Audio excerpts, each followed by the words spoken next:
Well, earlier in the show, we heard from Common Ground volunteer Sharon Portenier about the importance of making plans to hand down the farm or ranch from one generation to the next.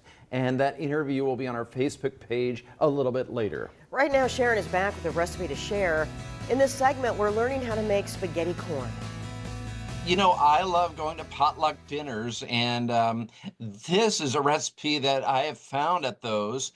This is a good one, and we are checking in again with Sharon Portenier with Common Ground. And what do you have for us today? Well, we are making spaghetti corn, and this has been a staple in our family for ever and ever. It's very simple. It calls for a can of pre-stocked corn, a can of whole kernel corn, and do not drain the whole kernel corn.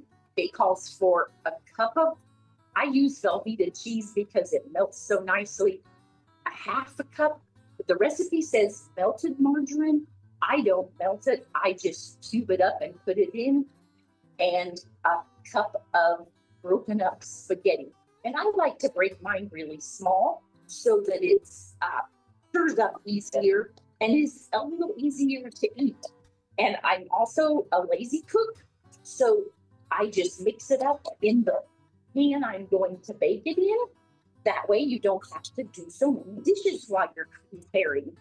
So I've added the margarine, and here goes the spaghetti, and then the cheese, and we stir that all together in the baking dish. I always try to be sure I have enough liquid that my spaghetti is down in the liquid, or it tends to kind of burn if it's not covered in liquid.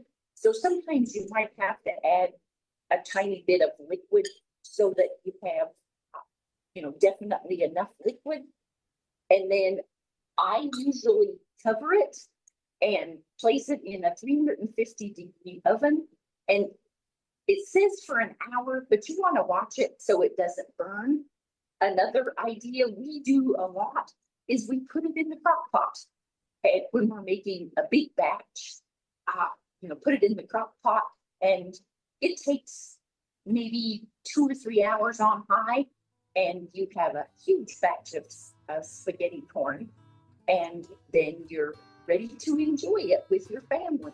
Oh man, I love that. That looks really good. Thank you, Sharon, for sharing that idea with us today. Thank you for having me on today.